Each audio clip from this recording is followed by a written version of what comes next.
So you want some movies of the what we see through the microscope. So we've got here really good quality microscopes. Thank you for getting these. It's going to make our lab here on the farm very effective.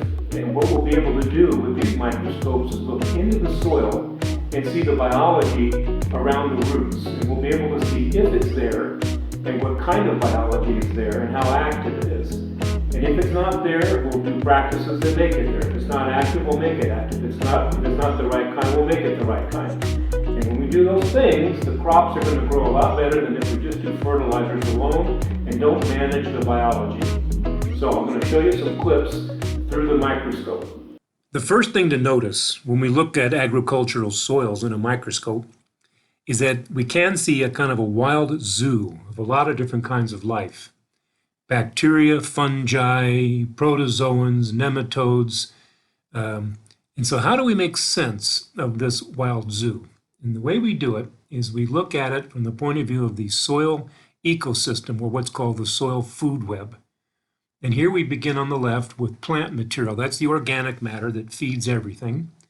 And then on that, next to the right, is the bacteria and fungi that feed on that. They're the vegetarians. And then we have predators that eat the bacteria and the fungi. And then we have super predators that eat the predators. And so when we look at soil, we'll look at each of these groups and count them and look at the balance. The foundation of soil health is to have high populations of good bacteria and fungi in your soil while crops are growing.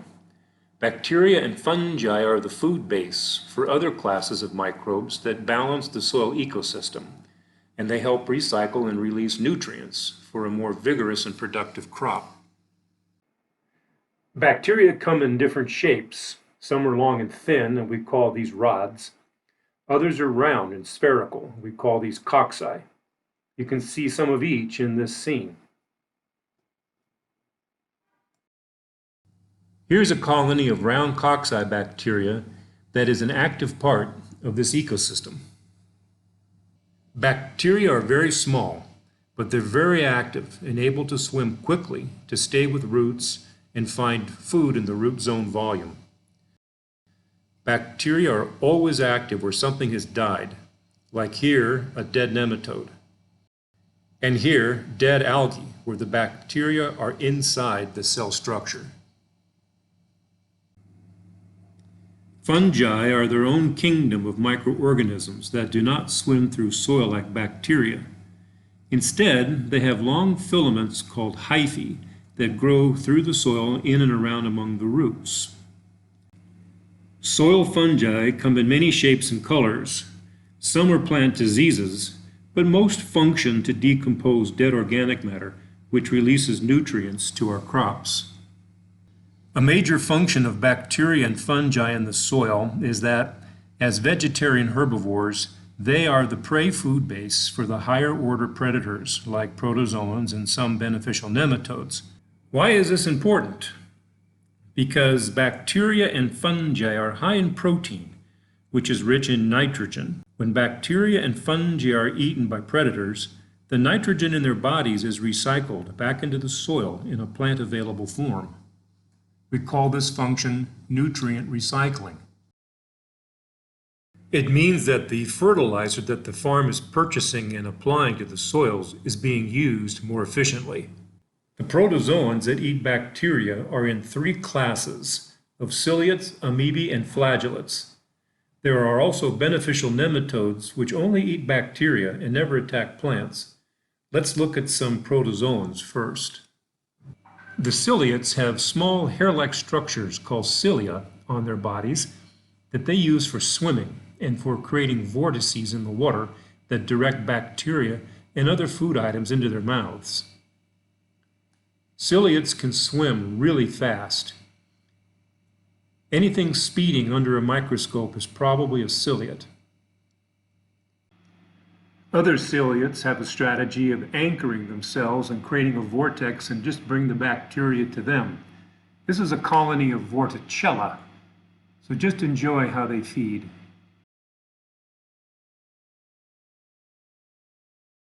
And here at higher magnification, you can really see the vortex created by the cilia around the mouth.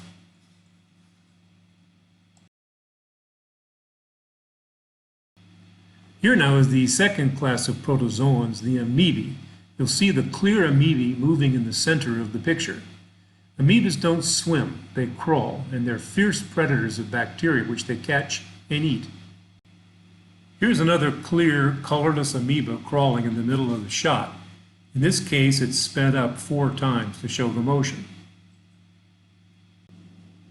The third class of protozoans are the flagellates, which are about the same size as ciliates, but which swim much more slowly. Here you see green euglena and the different clear species in the middle of the shot. These flagellates are feeding on a concentration of smaller bacteria. Flagellates feed on bacteria using a long flagellum, which is like a tongue. With their flagella, flagellates can probe into spaces between organic matter to detect and catch their food. After the protozoans, nematodes are a major part of the soil food web that can affect crop production. Some nematodes cause crop losses, but other species are beneficial and help crops grow. We have a simple and effective way to extract nematodes from soil samples so that we can use our lab and our microscopes to monitor nematode populations on our farm. Here we can see extracted nematodes under low power of the microscope. Like this, we can count the number of nematodes per gram in our soils.